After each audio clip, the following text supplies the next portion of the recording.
ও আজ আমাদের সাথে থাকবে, তুমি যাও। অরুণের ললাটের ভাঁজ শিথিল হয়, চোয়াল দয় কঠিন। তোমরা কি শুরু করেছো বলো তো? আমার কলেজে আমার সাথেই থাকবে, আজকেও আগামী দিনগুলোতেও। মেয়েটার কথাও একটু ভেবো। আসমা বেগম গম্ভীর মুখে বলে চলে যায়। আদুরি বিড়াল ছানার মতো তার পিছু পিছু। অরুণ দীর্ঘশ্বাস ছেড়ে হাঁটা দেয়, সিঁড়ি বেয়ে উপরে নিজের ঘরের দিকে পা বাড়ায়।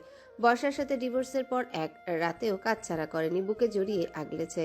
কিছুদিন আগে পাতাবাহারের কাছে এক রাত ছিল। অরুণের চোখে এক ফোঁটাও ঘুমও নামেনি। সারা রাত ছটফট করেছে, কখন ভোর হবে, কলিজা তার বুকে আসবে। আর এরা আজকে নতুন সুর গাইছে, বন্ধু বাড়ির সবাই মিলে আদা জল খেয়ে নেমেছে। সে ক্লিয়ারলি মানা করেছে, তবুও এরা। সে গম্ভীর মুখে বড় বড় পা ফেলায়। সামনে মুস্তাকিম, রাসেল সহ সবগুলোই দাঁড়িয়ে। সে পা থামিয়ে তাদের দিকে তাকিয়ে শান্ত গলায় বলে, এখন আবার শুরু হয়ে যাস না। হ্যাম টায়ার্ড অলসো কলেজা। রাত 1টা বাজতে চললো। শুভ দীর্ঘশ্বাস ফেলে। সে জানে অরুণ সরকারকে বোঝানো অত সহজ না। একেবারে একরোখা যা বলবে তাই করবে। তার সিদ্ধান্ত পরিবর্তন করা সাপের পা দেখার মতো। সে তবুও বলে, দেখ ভাই, তোর এটা প্রথম বিয়ে।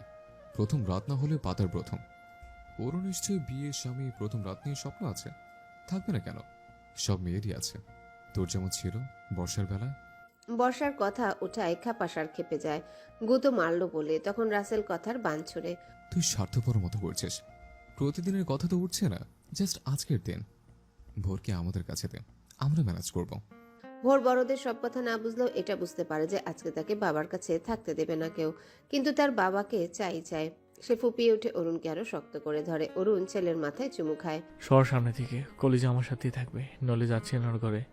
ফয়সাল রেগে যায়, বাকি সবাইকে সরতে বলে অরুণকে উদ্দেশ্য করে বলে, শালেজা, তুই তো জন্মেই জেদ ভরপুর, কারো কথা শুনবি না। বলে সরে যায়। অরুণ পা বাড়ায়, দরজার কাছে যেতেই জীবন ঢাক দেয়। অরুণ ভ্রুকুচকে পিছনে যায়। জীবন তড়িৎ বেগে সামনে আসে।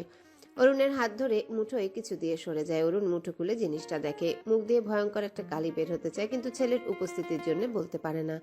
হাতের জিনিস বন্ধুদের দিকে ছুঁড়ে মারে। দরজা খুলে ভেতরে ঢুকে ধরাম করে বন্ধ করে।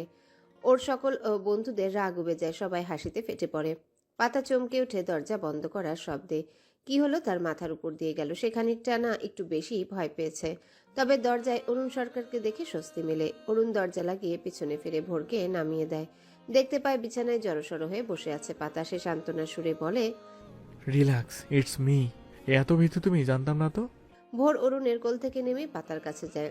পাতার সামনে বাবু হয়ে বসে গালে হাত রেখে তাকিয়ে থাকে। পাতা তার কিউট নাকটা টিপে অরুণের উদ্দেশ্যে বলে, আমি মোটেও ভীতু নই, তবে একটু চমকে গিয়েছিলাম। অরুণ এক ভ্রু উঁচিয়ে অবিশ্বাসী চোখে চায় পাতার দিকে। ভীতু নয়। সে পরনে পাঞ্জাবি খুলে সোফায় বসে গায়ে এলিয়ে দেয়। পাতার দিকে তাকিয়ে কটাক্ষের সুরে বলে, সে দেখা আছে। পাতা কটমট করে চায় অরুণের দিকে। লোকটা কি তার সাথে ঝগড়া করতে চাইছে? মানছে সে একটু ভীতু, বেশি না, এইটুকুই। সেটা ঢোল পিটিয়ে বলতে হবে ভোরের সামনে। ভোর তার কোলে মাথা রেখে শুয়ে আছে, ঘুমোয়নি। অরুণ উঠে আসে সোফা থেকে, বিছানার পাশে রাখা এসি রিমোট নিয়ে তাপমাত্রা কমিয়ে দেয়। রিমোট ঢিল দিয়ে পরনের গেঞ্জিটা খুলে ছুঁড়ে মারে। পাতার চক্ষু যুগল কোটর থেকে বেরিয়ে আসার উপক্রম। এই লোক জামা কাপড় খুলছে কেন? চেঞ্জ করবি তো ওয়াশরুমে জানা। এরকম নিজের বডি শেপ দেখিয়ে পাতাকে দুর্বল করার ধান্দা, তাই না? পাতা অরুণের দিকে তাকিয়ে থাকে ট্যাপ ট্যাপ করে। ঝলমলে সাদা লাইটের আলো স্পষ্ট সব। অরুণের বলিষ্ঠ পেটানো শরীর, হাতের মাংসল পেশি ফুলে আছে। ফর্সা বুক কালো লোমে আবৃত। সিনা টান টান করে তার দিকেই তাকিয়ে। পাতা ঢোক গিলে অরুণের ভ্রুযুগলে ভাঁজ পড়ে। পাতার কোলে মাথা রাখা ছেলেকে দেখে এসে গম্ভীর গলায় বলে, ভোর নিত্যরাতের মতো আজকেও আমার সাথে থাকবে। তোমার কোনো সমস্যা? স্পষ্ট এবং সত্য কথা বলবে, জড়তাহীন। পাতার চাহনি বদলে যায়। অরুণের থেকে নজর সরিয়ে কোলে শুয়ে থাকা ভোরের দিকে চায়। ছোট্ট ভোরও চোখ উল্টে তার দিকে তাকিয়ে জবাবের আশায়। আম্মু কি মানা করবে? পাতা ঝুঁকে ভোরের কপালে চুমু খায়।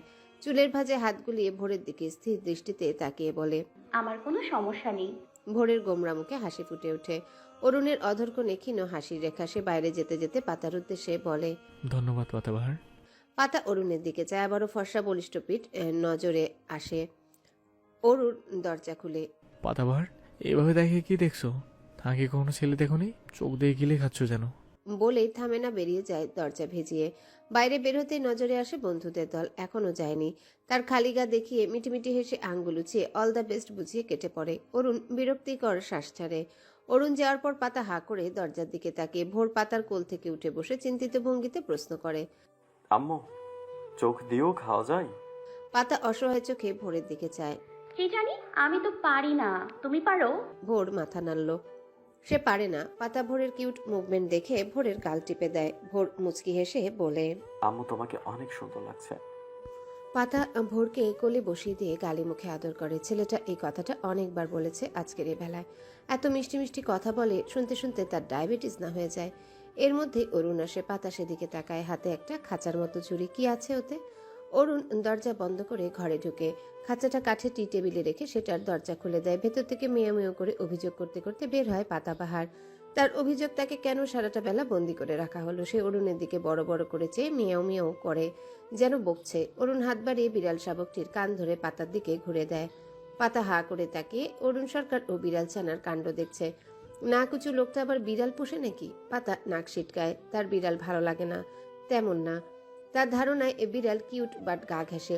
দূর থেকে এদের ভালো লাগে। বিড়াল শাবকটি নতুন মেহমান ও ভোরকে দেখে মেয়া মেয় করে শরীর দুলিয়ে এগিয়ে যায় তাদের দিকে। পাতা চোখ বড় বড় করে ভোরকে নিয়ে দাঁড়িয়ে পড়ে বিছানার উপর। পাশ থেকে ছোট্ট টেডি টাইপ কুশন বিড়ালের দিকে তাক করে বলে, এই যা, এই দিকে আসছিস কেন? ভোরের বাবা, সরান এটাকে। খামচি দিবি তো? ভোর, তুমি কোথায় আছো? অরুণ মুখ টিপে হাসে অগোচরে। ভোর এসে বিড়ালটাকে কোলে তুলে নেয়, মাথায় হাত বুলিয়ে বলে, আম্মু এটা খামচে দিবে না, দেখো সুন্দর ও কিউট, একদম তোমার মতো। পাতা শাড়ি সামলিয়ে বিছানা থেকে নামে। বিড়াল ছানা তার মতো দেখতে। আশ্চর্য। ভোরের কোল থেকে নেমে পাতার দিকে এগিয়ে আসে তার সাথে কুশল বিনিময় করতে। বোকা পাতা বুঝলই না। সে অরুণের পিছনে লুকিয়ে পড়ে। সরান তো এটাকে, আমার পেছনে আসছে কেন? অরুণ বিড়াল শাবককে দেখিয়ে বলে, পাতাবাহার, মেয়েটি এনাদার পাতাবাহার। পাতা মাথা এলে বেলে যায়। কি বলল? কি সব ছাতার মাথা বলছেন? বিড়াল শাবকটি লাফ দিয়ে পাতার পরনের শাড়ি খামচে ধরে, আর পাতা অরুণের বাহু খামচে ধরে শুশু করে। এদিকে ভোর হেসে কুটি কুটি। পাতা তার দিকে তাকিয়ে বলে, এটা কিন্তু ঠিক না ভোর, ওই বিড়ালের বাচ্চাটাকে সরাও। অরুণ ঝুঁকে বিড়াল শাবকটিকে কোলে তুলে নেয়। ব্যাস, পাতা অরুণকে ছেড়ে সরে দাঁড়ায়। অরুণ বিড়ালটির গায়ে হাত বুলিয়ে বলে, এটার নামও পাতাবাহার। পাতা অবাকের চূড়ান্ত পর্যায়ে। বিড়ালের নাম পাতাবাহার হতেই পারে, কিন্তু লোকটা তাকেও পাতাবাহার সম্বোধন করে। এর মানেটা কি দাঁড়ালো? পাতা কোমরে হাত রেখে কটমট করে বলে, ও ভালো, খুব ভালো। তার নামকরণ আগে করাটা কারটা করেছেন শুনি? বিড়াল নামক পাতাবাহার মিউ মিউ করে পাতার দিকে তাকিয়ে। পাতা তাকে চোখ রাঙায়। ভোর হামি তুলছে বারংবার। অরুণ সেটা লক্ষ্য করে বলে, আপনারটা আগে করা হয়েছে। কলিজা বলল ওকে নাকি আপনার মতো দেখতে, তাই ওর নামকরণ আপনার নামই করা হয়। আর কোনো আর কেউ নয়। ছেলেটার ঘুমে চোখ ছোটো ছোটো আসছে, আপনি চেঞ্জ করে এসে শুয়ে পড়ুন। পাতা প্রথম কথা শুনে ঝগড়া করার প্রস্তুতি নিলেও শেষের কথায় দমে যায়। তবে সে জবাবদিহিতা ঠিকই চাইবে। পাতা অরুণের কোলে বিড়াল শাবকটির দিকে তাকিয়ে ভেঙচি কাটে। তার বর ওরফে জামাই, তার জামাইয়ের কোলে তার থাকার কথা, অথচ বিড়ালের বাচ্চা বসে আছে। পাতা তোর কপালটা আসলেই ফুটো। হঠাৎ কিছু মনে পড়ে পাতা মিনমিনে গলায় বলে, 2 রাকাত নফল নামাজ পড়তে হবে বলছিল সকলে, এখন? অরুণ পাতার দিকে যায়। ও, আমি অজু করে আসছি, আপনি করবেন না? হুম। আলমারিতে আপনার সব জিনিসপত্র আছে, যান চেঞ্জ করে আসুন। তাদের কথোপকথনের মাঝে ভোর বলে ওঠে, আব্বু আমিও নামাজ পড়বো তোমাদের সাথে। অরুণ ছেলেকে কোলে নিয়ে ওয়াশরুমে যেতে যেতে বলে, ওকে কলিজা,